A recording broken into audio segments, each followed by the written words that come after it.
Subhanallah walhamdulillah wa la ilaha illallah Allahu akbar wa la haula wa la quwata illa billah. Lewat dari 5 tet.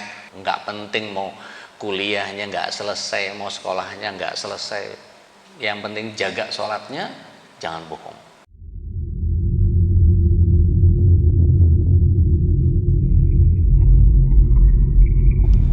Assalamualaikum warahmatullahi wabarakatuh. Innal hamdalillah nahmaduhu wa nasta'inuhu wa nastaghfiruh wa na'udzu billahi min shururi anfusina wa min sayyiati a'malina. May yahdihillahu fala mudilla lahu wa may yudlil falan tajida lahu waliyyan mursyida. Asyhadu an la ilaha illallah wahdahu la syarika lah wa asyhadu anna Muhammadan abduhu wa rasuluh la nabi wa rasul ba'da. Allahumma salli wa sallim wa barik ala nabiyina Muhammadin wa ala alihi wa sahbihi wa mawala wa la hawla wa la quwata illa billah, amma ba'd. Bapak Ibu yang dirahmati Allah SWT, calon penghuni surga semuanya, kebersyukuran adalah sebuah keniscayaan, dan salawat serta salam semoga senantiasa tercurah ke hadirat Rasulullah sallallahu alaihi wasallam, berikut para keluarga, sahabat, dan para pecinta risalah dan syariat beliau hingga akhir zaman. Mudah-mudahan kita yang hadir pada kesempatan pagi hari ini bisa menjadi bagian dari golongan orang-orang yang mendapatkan syafaat beliau kelak di akhirat. Amin Allahumma. Masih menjabarkan masalah akidah, di mana ketika akidah seseorang ini kuat, maka akhlaknya pasti baik. Jadi kalau akidahnya buruk, maka akhlaknya pasti buruk. Dan kita akan membahas dulu, kita dominasi dulu bahasan kita dengan bahasan kebaikan-kebaikan. Karena kalau keburukan nggak usah diajarin, itu muncul sendiri. Fitrahnya manusia itu fujur dulu baru takwa. Karena pilihannya begitu kan, pilihan bebasnya. Allah SWT menyatakan bahwa fa'alhamaha fujuruha wa taqwaha. Fujur dulu baru takwa. Kita dari yang nggak paham jadi paham, dari yang nggak ngerti jadi ngerti, yang tadinya nggak berilmu jadi berilmu. Ya. Maka fitrahnya manusia itu pada dasarnya adalah baik. Tidak ada satupun orang jahat yang mau dijahati. Orang dulu mengatakan kepada kita bahwa kalau nggak mau dicubit, jangan nyubit. Gitu. Karena tidak ada satupun orang yang mau dicubit atau disakiti. Ada koruptor yang mau hartanya dikorupsi? Nggak ada. Ada maling yang membiarkan rumahnya dimalingi? Silahkan dong kalau mau maling. Nggak ada. Ada pelacur yang rela keluarganya melacur juga? Nggak mau. Ada penjudi yang mau anaknya juga jadi penjudi? Nggak tahu, ada nggak? Mestinya fitrahnya sih nggak mau, karena fitrahnya baik. Ya. Nah, ditambahkan dengan pilihan bebas atau kehendak yang dilepaskan kepada manusia, seperti sebagaimana Nabi Adam alaihissalam. Ketika Allah Subhanahu wa taala letakkan beliau pertama kali di surga, diberikan pilihan bebas. Makanlah yang ada di surga, tapi yang ini jangan. Kan dua pilihannya, yang ridha sama yang murka. Maka seringkali saya katakan bahwa kehendak Allah cuma dua, yang diridhoi sama yang dimurkai. Jadi kenapa ada orang jahat? Ya emang kehendak Allah itu. Dia dapat murka tapi. Loh kok ada orang bisa menyimpang, melakukan kejahatan-kejahatan. Ada yang tidak sekedar memfitnah, sudah membunuh, memfitnah lagi. Ya, lagi tren ya.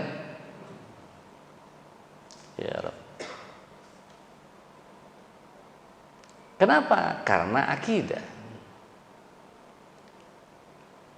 Di awal bahasan saya sampaikan bahwa kenapa seseorang bisa berbuat keji. Karena nggak punya akidah, nggak punya kekuatan keimanan. Masih ingat nggak di Rohingya? Ya, tidak hanya diperkosa, tapi dibunuh, dicincang, dibakar. Coba, kurang keji apa coba? Itu kira-kira kalau di neraka sebelah mana itu posisinya? Pasti paling keraknya, palungnya kerak. Wah, gimana tuh? Karena jahat banget. Kenapa orang bisa melakukan sejahat itu? Karena memang dia tidak punya bayangan, tidak punya keyakinan, tidak punya kepercayaan tentang apa? Tentang bahwa dia akan dibalas setiap apa yang dia kerjakan itu. Dia tidak terbayang olehnya bahwa di kubur nanti ada azab buat dia. Dia tidak beriman tentang bahwa akhirat nanti akan ada neraka yang menunggu dia.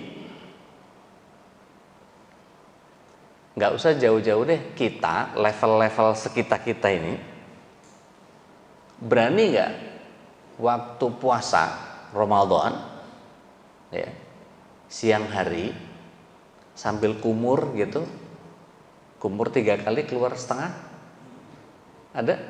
Enggak lah, waktu kecil iya mungkin ya, nggak usah ngacung. Kumur, gelek. Kumur lagi, gelek. Kumur, gelek sedikit, keluar setengah. Jadi yang 2,5 kemana? Hari kedua mules, disentri lah, air mentah diminum. Kenapa? Karena Allahnya belum ada di bayangan dia, di keyakinan dia bahwa Allah Maha melihat, Allah Maha mengetahui, Allah Maha mengamati, Allah Maha teliti. Enggak kebayang di dia. Model kayak kita sekarang ini, begitu masuk Ramadan, berani nggak begitu? Udah nggak berani lagi. Bahkan ketika kayak kumur dalam wudhu saja, masih ada sisa. Sibuk gitu. Jangan sampai ada satu tetes pun sisa air wudhu yang ada di mulut kita sehingga tertelan, sehingga rusak nilai pahala saum kita. Mungkin kalau cuma sekedar nelan ludah tanpa sengaja nggak batal, tapi rusak nilai pahala ketika kita memang, wah ini lumayan nih, ada sisa-sisa wudhu nih. Kan kalau imannya nggak cukup gitu, jangankan ngebunuh, karena memang iman kita kuat. Pernah lihat video yang anak kecil buka kulkas siang-siang pas lagi wudhu? Begitu dia minum ketahuan terus dia guyurin ke mukanya karena ketahuan. Ngapain? Kepergok langsung dibuat cuci muka. Cuci muka. Karena apa? Belum ada bayangan tentang malaikat mencatat. Ya, kita sudah bahas tentang bagaimana ketauhidan seseorang itu terhadap bagaimana Allah SWT diyakini, bagaimana malaikat berada di sekitar kita dan seterusnya. Nah, ini munculnya kebaikan-kebaikan atau akhlak-akhlak yang karim, perbuatan-perbuatan, perilaku-perilaku atau budi pekerti kalau bahasa dulunya itu. Di zaman saya dulu kecil kayaknya masih ada pelajaran budi pekerti. Sekarang nggak tahu masih ada nggak? Sempat PMP ya, PMP, PPKN masih ada nggak sih sekarang?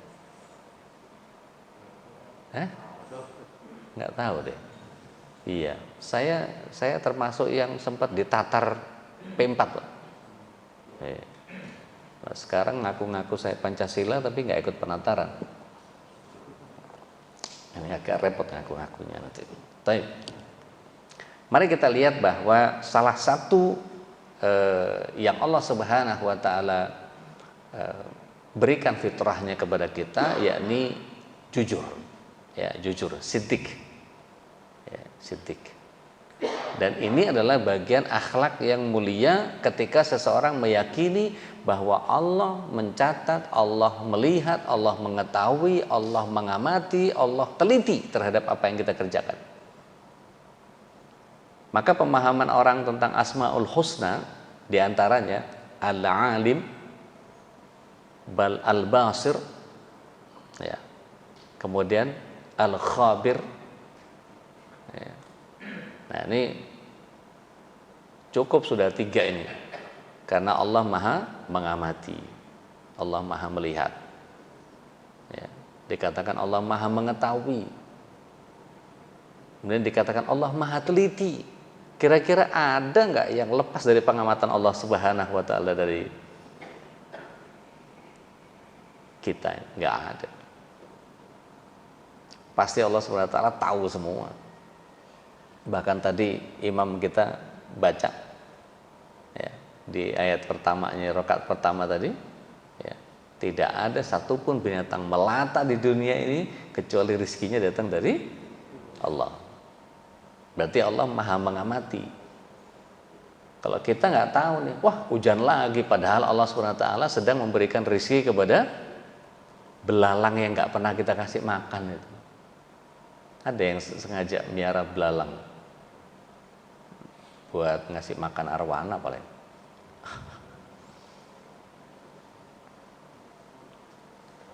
Ketika kita paham bahwa Allah Subhanahu wa Ta'ala punya sifat-sifat itu, ditambah dengan keyakinan kita bahwa malaikat begitu lekat dengan apa yang kita kerjakan, maka tidak berkutik kita. Aduh.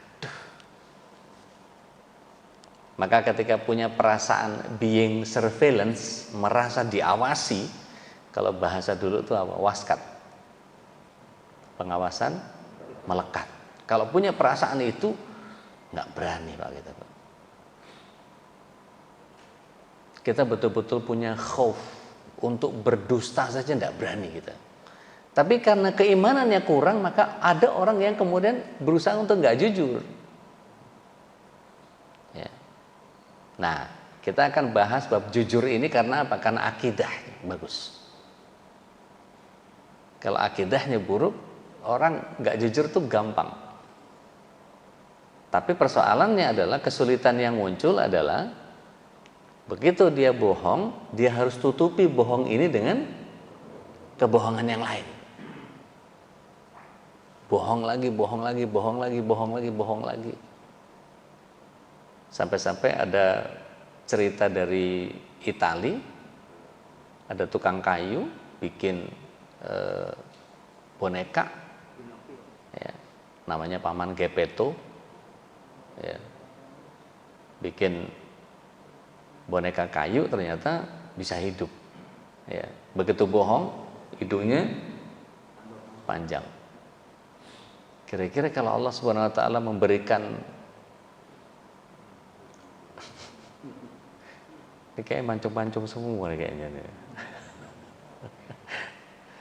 Kalau Allah berikan langsung gitu ya, seketika ketika orang nggak sholat terus kupingnya jadi lebar sebelah gitu, mungkin jadi rajin mungkin orang sholat ya. Kalau ada indikator di kepala kita ini hijau sama merah gitu, merah dosanya, hijau pahalanya gitu, muncul terus kayak apa, running text di kepala kita gitu ya. Kalau berbuat baik hijau naik 1, naik, makin banyak baik naik. Hari ini sudah melakukan sekian kebaikan, wah itu kalau kelihatan keren juga itu. Nggak berani orang bikin salah Pak. Meleng aja, lihat perempuan cantik gitu, wah astagfirullahaladzim, wah nambah. Begitu zikir sambil ngeliat, masya Allah, tabarakallah, tapi merahnya yang naik, lafaznya lafaz, masya Allah, tabarakallah, tapi sambil jelalatan. Subhanallah, alhamdulillah, wa la ilaha illallah, Allahu akbar, wa la haula wa la quwwata illa billah. Zikir tapi meleng. Wah itu merah yang lewat dari 5 tet. Kira-kira berani nggak bikin salah gitu? Karena nggak ada itu, Allah Subhanahu wa Ta'ala berikan hitung-hitungannya kepada kita. Berani nggak kita punya perasaan bahwa kita punya akidah yang baik atau tidak? Baik, bab jujur ini nanti bahasannya ada 2 ya. Tidak berdusta, ya, yang satu. Kemudian yang kedua, membenarkan. Siddiq. Seperti sebagaimana Abu Bakar ya, radhiyallahu an mendapatkan gelar Siddiq pertama kali karena dia membenarkan. Ya. Karena apa? Dia berusaha untuk jujur yang kedua tadi, yang Siddiq tadi. Rasulullah SAW baru pulang dari Mi'raj. Beliau alaihissalam menceritakan bahwa beliau ke Sidratul Muntaha setelah mampir ngelihat Madinah, terus kemudian ke Baitul Maqdis. Berangkat maghrib, pulang subuh. Kira-kira masuk akal nggak?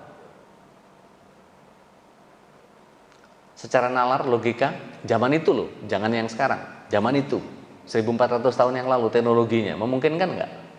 Nggak memungkinkan. Masuk akal? Nggak. Tapi begitu sampai beliau ceritakan itu, saya baru dari Baitul Maqdis, dan diketahui bersama bahwa Rasulullah SAW belum pernah ke Baitul Maqdis. Dan ketika itu tidak ada teknologi seperti sekarang. Kalau kita sekarang ambil HP, ketik Baitul Maqdis, foto dari berbagai macam arah, mau pakai drone, mau pakai apa segala macam, dimensinya aja ada. Ya.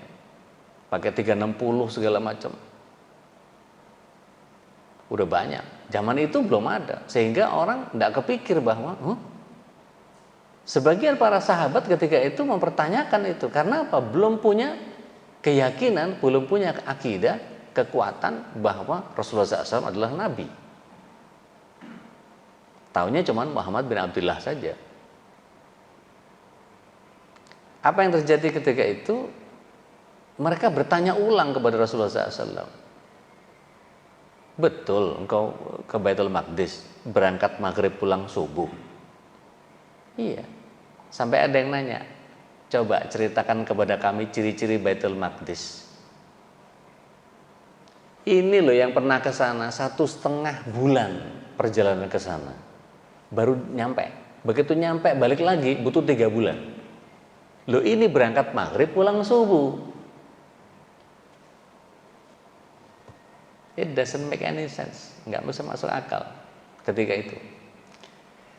Selesai ngobrol sama Rasulullah SAW, pergi mereka dari hadapan Rasulullah SAW. Ketemu sama Abu Bakar. Apa kata mereka? Ya Abu Bakar, sahabatmu sudah gila itu. Makanya banyak di kalangan para nabi itu yang disebut dengan majnun. Karena apa? Semua kegiatannya di luar rasio. Banyak hal-hal yang Allah SWT hadirkan mukjizatnya adalah hal-hal yang sifatnya di luar rasio. Mari kita lihat. Nabi Adam nggak ada bapak, nggak ada ibu. Di luar rasio nggak ada. Tapi ya adanya gitu, mau diapain? Ketika kita senang baca, kita akan ketemu sama satu narasi di mana Rasulullah SAW menyatakan bahwa Nabi Adam itu tingginya situna diro'an, 60 hasta. Kalau hasta saya 40 cm, udah pernah ngukur. Kalau Umar bin Khattab radhiyallahu an naik kuda Arabnya saja kakinya napak, Pak. Berarti kuwede tinggi, Pak. Diriwayatkan satu ketika semua dapat jatah satu kain. Begitu Umar pakai ukuran dia 2 kain, nggak mungkin nih pakai 1 kain, korupsi. Ada seorang nenek ngangkat pedang. Ya Khalifah, ceritakan kepada kami dari mana engkau dapatkan sebelah kainmu, ukuran badan dia gede, harus pakai 2, nggak bisa 1, nggak bisa jatahnya, nggak bisa 1. Ceritakan kepada kami dari mana asalnya engkau dapatkan sebelah kainmu, maka kami akan taat kepadamu. Apa kata Umar bin Khattab radhiyallahu anhu?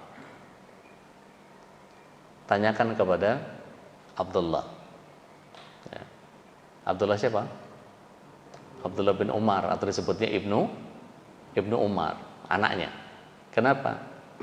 Ibnu Umar menyatakan, aku berikan jatahku pada ayahku. Jadi memang pakainya 2. dihunus pedang. Baik, kami taat kepadamu. Masya Allah, sampai kayak begitu Pak. Kira-kira kalau sekarang ngingetin pemimpin model begitu gimana Pak? Iya. Lo kan berusaha jujur kan?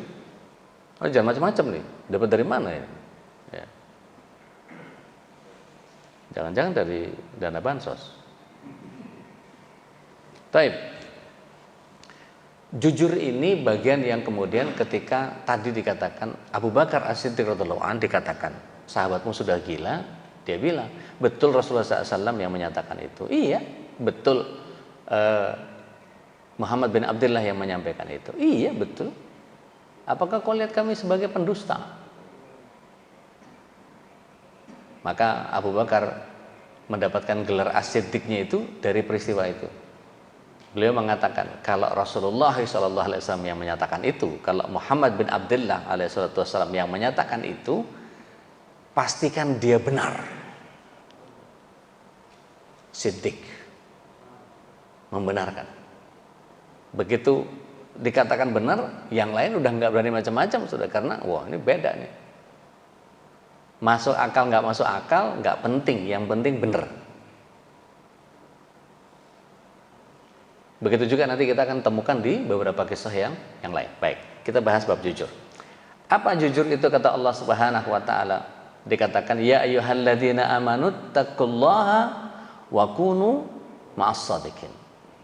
Wahai orang-orang yang punya iman, yang tadi, yang ada Allah, ada malaikatnya tadi, ada akhiratnya, ada azab kubur, ada keimanan dalam konsep berpikirnya. Maka dikatakan takutlah kepada Allah, bertakwalah kepada Allah, dan bersamailah orang-orang yang jujur. Fitrahnya Pak, fitrahnya. Kalau kita dulu kecil, ya dulu kecil, seneng nggak main sama teman-teman yang curang? Kita langsung kucilkan dia. Ah, nggak seru main sama dia, enggak jangan. Akhirnya dia ikut kontrol sosial. Ya deh maaf. Kalau apa? Nggak tahu kok di kebiasaan anak-anak kampungnya beda-beda sih ya. Ada yang apa? Ngasih kelingking biar temenan lagi maksudnya. Ya deh saya temenan lagi. Ya. Kalau di tempat saya itu nas. Nggak tahu mungkin diambil dari kata anas manusia. Ya udah manusia wajarlah khilaf dikit. Ya, nas. Minta maaf. Kira-kira begitu. Dan langsung diterima kontrol sosialnya. Ya. Main congklak, Pak. Ada yang tahu congklak? Berapa bolongan tuh yang kecil-kecil? 6 atau 7? 7. Terus tabungannya yang gede kiri kanan. Itu ada yang nyengkerem, Pak. Klek. Masih nyangkut nih. Masih ada nih, dia pegang nih. Itu bisa, curang, nggak usah main lagi. Itu kontrol sosial, karena nggak jujur. Gitu. Nah ini yang kemudian kata Allah SWT bersamai orang-orang jujur, karena orang-orang jujur itu menyenangkan. Terlepas dari pergerakannya, tapi saya kagum sama kejujurannya saudara-saudara kita di Jamaah Tabligh. Jujur. Saya nggak ngomong orang partai nggak jujur loh ya. Saya nggak ngomong pergerakan yang lain nggak jujur, tapi yang saya kenali dari apa yang mereka lakukan, Jamaah Tabligh itu kawan-kawan itu jujur. Kemudian apa kata Allah SWT di dalam surah Al-An'am, kalau yang tadi surah At-Taubah ayat 119, di Al-An'am ini surat yang ke-6 ayat 152, Allah SWT wa idza qultum ya fa'dilu, apabila kamu berbicara maka bicara ya yang jujur. Ya. Walau kana, sekalipun ya da kurba, kepada kerabatmu. Di sini dikatakan wa bi ahdillah, dan penuhi janji Allah ya. Zalikum, yang demikian itu ya. Wasakum, di sini dikatakan ya bihi, ya, demikianlah dia memerintahkan itu ya la'allakum tadzakkarun, ya, supaya engkau tetap ingat. Tetap ingat itu ingat dalam konteks apa? Dalam konteks keimanan tadi.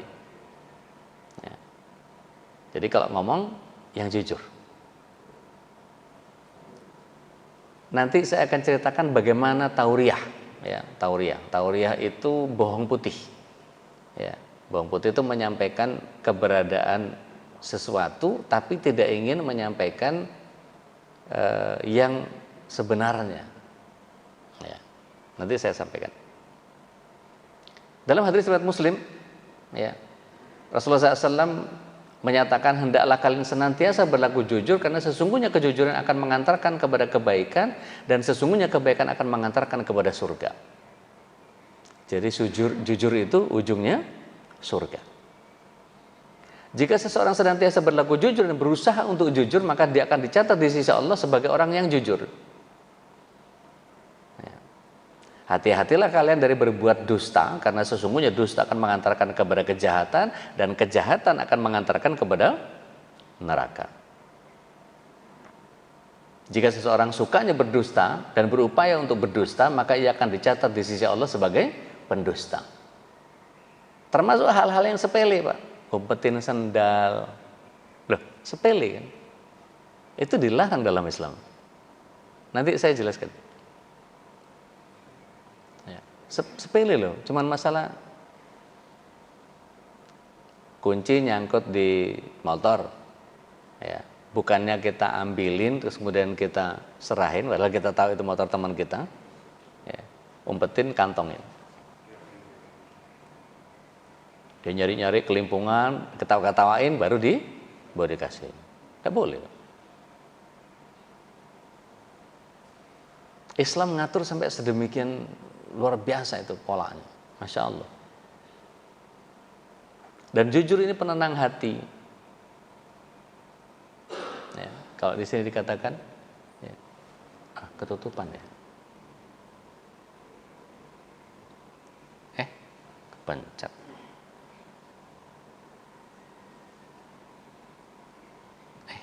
Pencet lagi deh. Sebentar.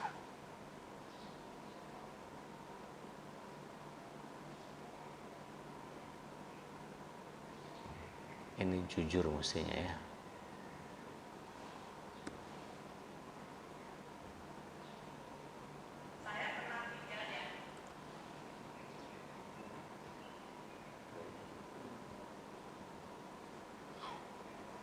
Jujur ini sebagai penenang jiwa, penenang hati. Tinggalkanlah yang meragukanmu pada apa yang tidak meragukanmu. Sesungguhnya kejujuran lebih menenangkan jiwa, sedangkan dusta akan menggelisahkan jiwa. Rasulullah SAW katakan, da ma yaribuk illa ma yaribuk, illa ma la yaribuk. Jadi tinggalkan yang meragukanmu pada apa yang tidak meragukanmu. Mau berangkat nih, kayaknya jalan nggak ya, ragu-ragu, mending jangan. Kata Rasulullah SAW gitu. Ada yang tahu firasah, berhadapan sama orang, ini kayaknya saya nggak serg deh sama orangnya. Itu firasat namanya, Pak. Dan dalam Islam itu dibolehkan, bukan suuzon ya. Itu namanya firasah. Dan itu butuh kepekaan memang. Kayaknya nggak serg sama orangnya. Enggak deh. Makanya kemudian dalam muamalah juga kita diminta untuk kemudian antarodin, saling ridho. Nggak boleh memaksa kayak di beberapa pasar-pasar rakyat itu. Ya, beberapa barang-barang yang dibutuhkan sama orang, ya, itu dikerumuni, Pak, sama kroninya dia. Oh, saya dapat segini apa segala macam. Wah, orang dipaksa akhirnya dia kepaksa untuk beli. Beli aja Pak, murah ini, kapan lagi? Wah, semua. Padahal harganya lebih tinggi daripada harga yang di dalam toko, gitu. Saya pernah lihat itu di Pasar Senen. Saya lihat aja. Karena waktu itu saya nggak pegang duit, ya mau dipaksa kayak apa juga nggak bakal beli. Nggak ada duitnya. Tapi begitu ngelihat polanya begitu, oh mereka kerjanya begitu. Saya amati di luar, oh terus begitu dia. Ada orang semua cecer. Terus begitu. Dan itu isinya pasti dusta semua. Ya. Makanya kemudian dikatakan pedagang yang jujur itu langka. Rasulullah SAW menyatakan sesungguhnya para pedagang akan dibangkitkan pada hari kiamat nanti sebagai orang-orang yang fajir, orang yang jahat, kecuali pedagang yang bertakwa kepada Allah, berbuat baik dan berlaku jujur. Kenapa sih Rasulullah SAW sampai mengatakan kalau ada pedagang yang jujur, kelak nanti bersamaku di surga seperti ini, kata Rasulullah SAW, berdampingan seperti itu. Maksudnya apa ini? Susah jadi orang jujur tuh, Pak. Rasulullah SAW itu kalau dagang, Pak, Masya Allah, tabarakallah. Ini modalnya sekian, saya datang dari Mekah. Silahkan ditambahkan kelebihannya untuk saya. Wah, itu terserah yang nambahin, Pak, berapa. Tapi ketika sekarang gitu, ada nggak yang begitu? Bures, Pak. Saya pernah nyoba tuh, Pak. Modalnya sekian, ya, buat transportnya sekian. Terserah mau dilebihin berapa. Dipres semua, Pak. Akhirnya, waduh, agak susah nih kalau dari Rasulullah SAW nih ya.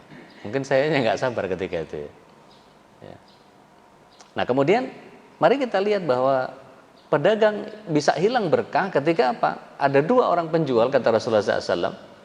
Ya, penjual dan pembeli itu masing-masing punya hak untuk pilih khiyarnya itu, dia boleh iya, boleh tidak, dan selama keduanya belum berpisah.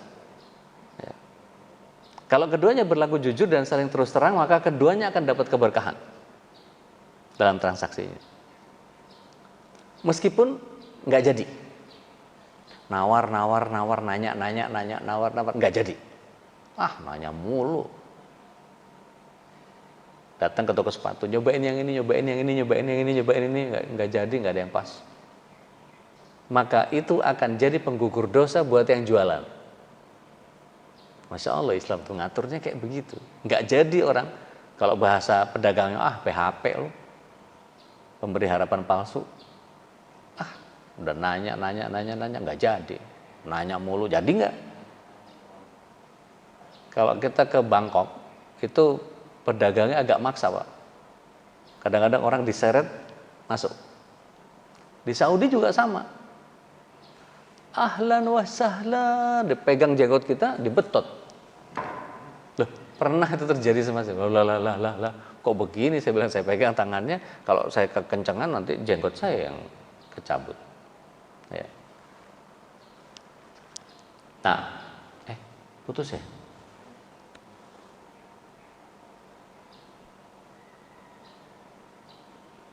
Jaringannya putus sebentar. Iya, baru balik lagi.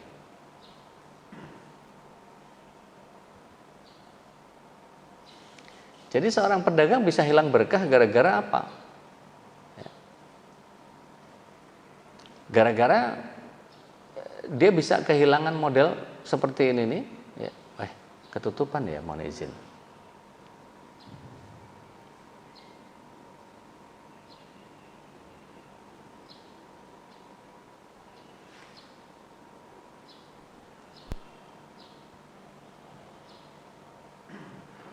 Dikatakan di sini bahwa bila mereka berlaku dusta dan saling tutup menutupi, niscaya akan hilang keberkahan bagi mereka pada transaksi itu.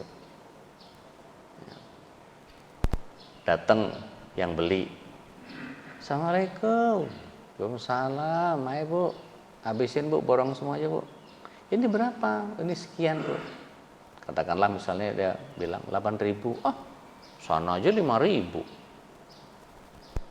Padahal tutup. Habis itu dibilang modalnya aja belum dapat segitu Bu. Yang datang bohong, yang ngomong jualan bohong juga. Makanya kata Rasulullah SAW, pasar itu tempatnya setan. Makanya doa masuk pasar itu apa? La ilaha illallah wahdahu la syarikalah lahul mulku wa lahul hamdu wa huwa hayyun la yamut wa huwa ala kulli syai'. Itu hafal tuh Syai'in Qadirnya. Minimal Syai'in Qadir dulu lah. Kalau enggak hafal, doa ke pasar. Kenapa? Masuk pasar tuh bisa kalap gitu Pak. Terutama ibu-ibu nih, bawa list 25. Datang ke pasar, dibeli 27 yang nggak ada di list. Nah, kadang-kadang bisa gitu ya Pak. Mohon maaf ya ibu-ibu. Bercanda jujur itu gayanya Islam yang Rasulullah SAW contohkan. Jadi bahkan dalam bercanda pun jangan kemudian dalam dusta. Prank nggak boleh Pak dalam Islam. Ya. Kata Rasulullah SAW, nah ini ketutupan. Sebentar.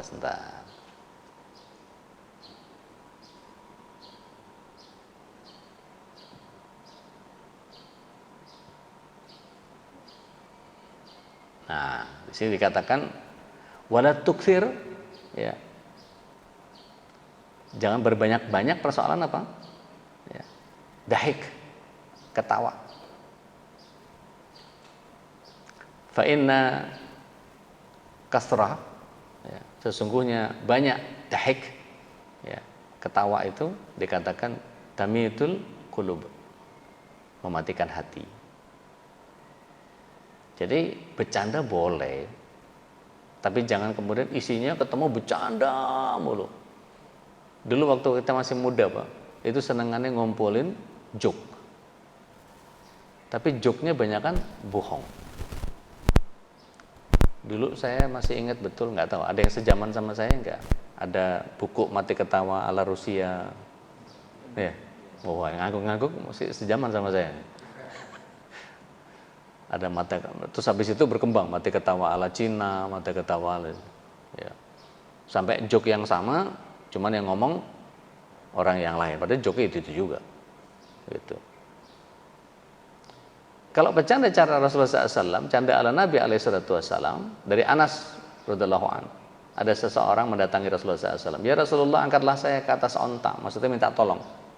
Maka Rasulullah SAW sambil bercanda, sesungguhnya kami akan mengangkatmu ke atas anak onta. Maka lelaki ini juga nanya, apa yang bisa saya lakukan dengan seekor anak onta? Wong mintanya diangkat ke onta, kok malah dikasih anak onta. Maka kemudian Rasulullah SAW menyatakan, bukankah onta-onta perempuan melahirkan onta-onta? Ini kan anaknya onta, segede gini ini anaknya onta, udah gede, udah dewasa, tapi kan anaknya onta. Bercanda jujur itu gitu Pak, apa, silogisme. Bercandanya itu bercanda silogis. Ya. Dulu awal-awal Cak Lontong, ya begitu, tapi kesini keseret. Ya, awal-awal beliau bagus. Ya, akhirnya banyak bercanda bohongnya juga. Padahal awal-awal bagus beliau. Ya. Kata Rasulullah SAW, hati yang mati, ya, orang itu dibedah oleh beberapa ulama, diantaranya Ibnu Mas'ud, Ibnu Taimiyah juga menuliskan beberapa hal. Orang yang banyak ketawa, isinya bercanda aja, ketemu bercanda, apa-apa ketawa. Ketemu lagi, tahu nggak? Ini gini, bercanda, ger.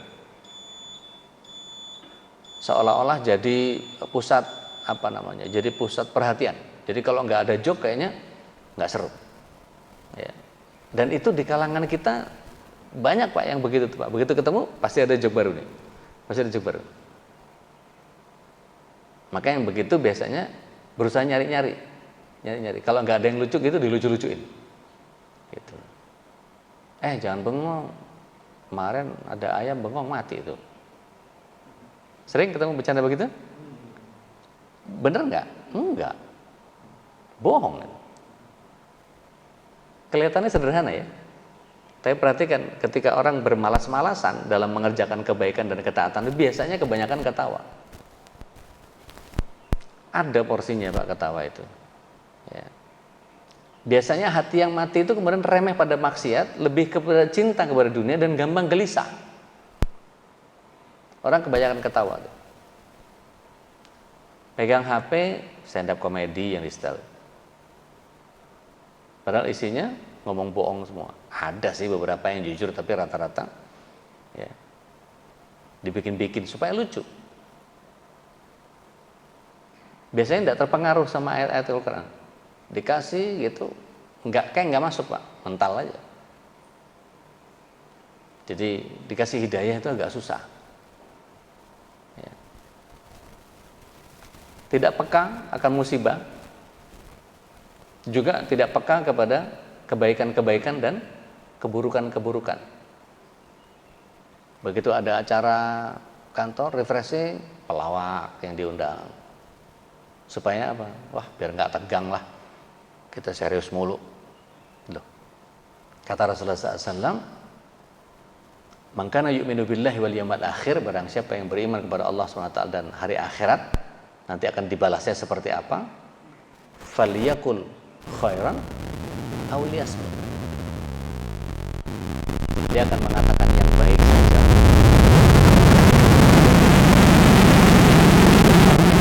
Mendingan dibilang kudet deh. Ya. Daripada kemudian menyatakan sesuatu dengan kedustaan. Hanya untuk mencari bahan tertawaan orang. Dan bahkan hati yang mati ini tidak takut janji dan ancaman Allah Subhanahu wa taala. Saya ada kawan di lingkungan yang lama ngeledekin saya karena sudah jadi ustadz. Pak Ustadz, saya mau tobat dong, tapi sambil ngobat. Saya tahu bercanda, saya bilang, gimana mau ngajarin orang kayak begini ya? Saya cuma bisa bilang mudah-mudahan Allah kasih hidayah sama kita.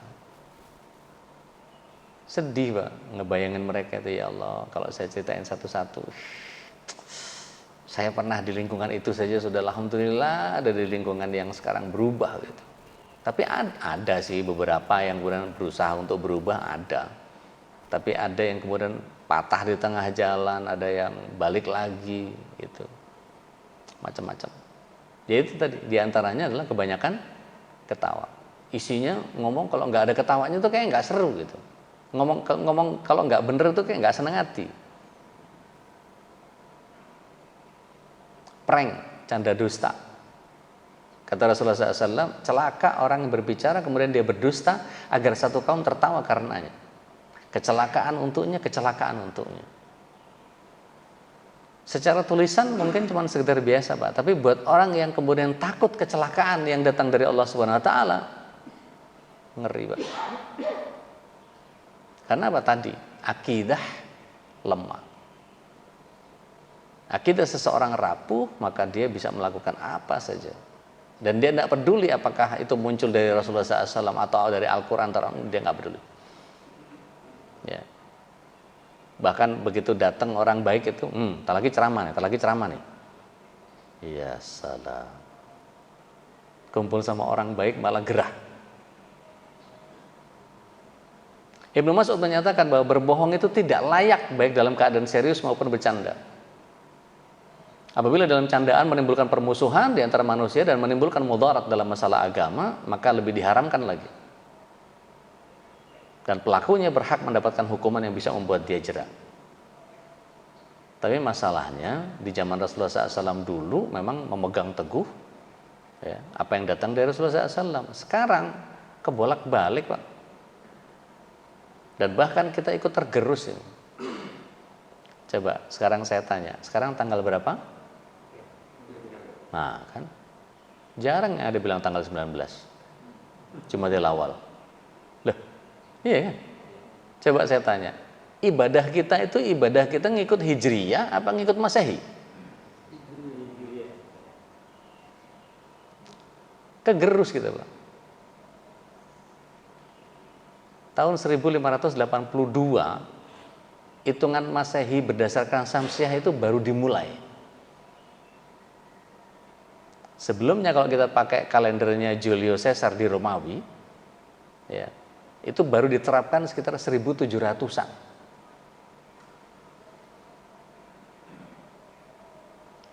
Konsili di Nisea tahun 325 itu memunculkan beberapa kesepakatan. Di antaranya tanggal 25 Desember itu dijadikannya Yesus sebagai Tuhan.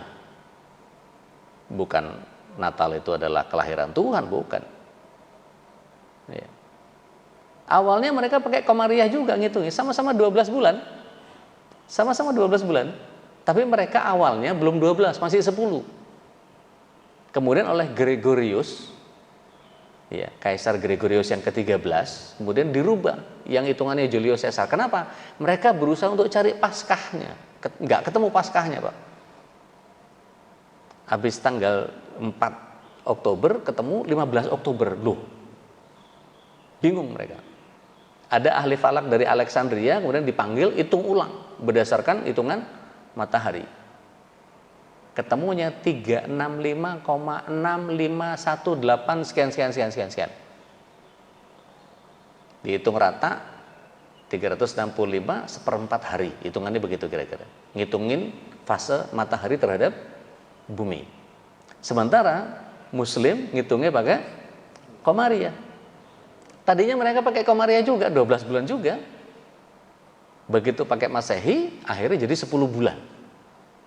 Ngitungnya dari Maret, Pak. Maret, April, Mei, Juni, Juli, Agustus, September. September ini, kalau dalam bahasa Sanskerta, Sabta. Dalam bahasa Arab,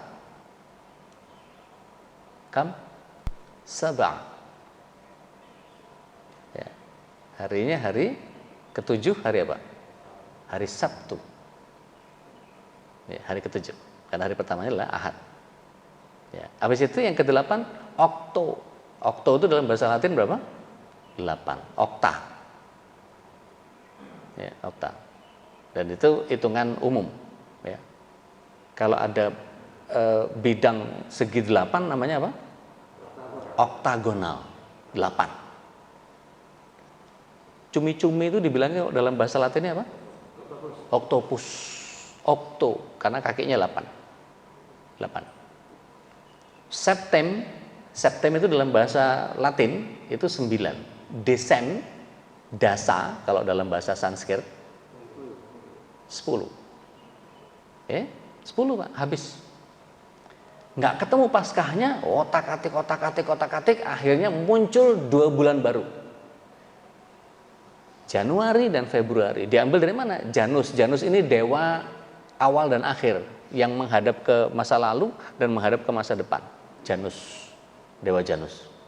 Mukanya 2, Pak. Satu ngadep belakang, satu. Kalau dalam ensiklopedi ketemu tuh.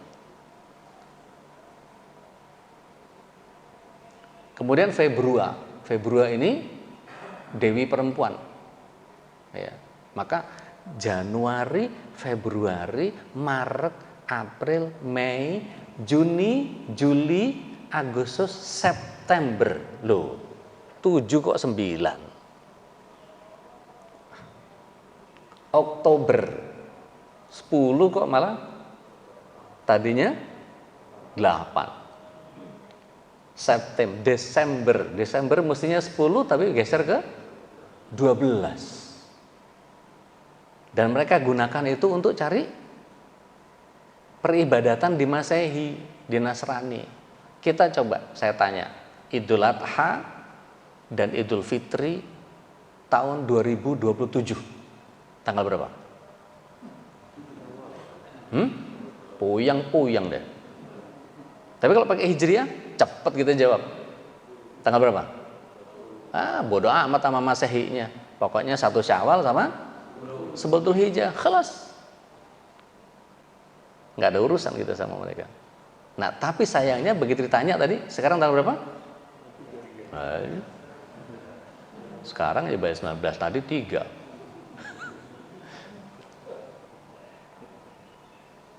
Baik. Larangan kesia-siaan. Kata Rasulullah SAW, tidak boleh seseorang dari kalian mengambil barang saudaranya baik bercanda maupun serius. Itu yang tadi saya bilang, ngambil sendal, mindahin apa. Tidak boleh, Pak. Dan ini ajarkan kepada anak-anak kita, tidak boleh. Begitu tidak boleh. Karena Rasulullah SAW yang ngelarang. Kemudian kata Rasulullah SAW, di antara kesia-siaan yang ditinggalkan itu adalah kebaikan Islam seseorang. Jadi di antara tanda kebaikan Islam seseorang adalah meninggalkan perkara yang tidak bermanfaat baginya. Ada yang bercanda-bercanda begitu, mohon izin, saya masih ada keperluan yang lain. Ya lu bercanda aja situ, tinggal. Bahasanya kalau bahasa icon di WhatsApp itu ada gambar muka sama begini, apa namanya? Ngomong aja sama tembok. Biarin aja deh begitu. Ya, tinggalin aja.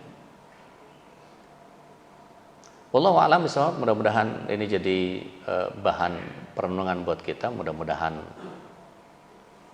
pesan kepada keluarga kita, jangan tinggalkan sholat dan jangan bohong. Jangan tinggalkan sholat dan jangan bohong. Nggak penting mau kuliahnya nggak selesai, mau sekolahnya nggak selesai. Yang penting jaga sholatnya, jangan bohong. Dia akan selamat dengan semua persoalan, insyaallah. Wallahu a'lam bishawab. Saya kembalikan ke Pak Rudi. Hadanallahu wa iyyakum ajmain. Aku qauli hadza astaghfirullah li wa lakum. Billahi wasabil haq akhirat da'wana alhamdulillahirabbil alamin.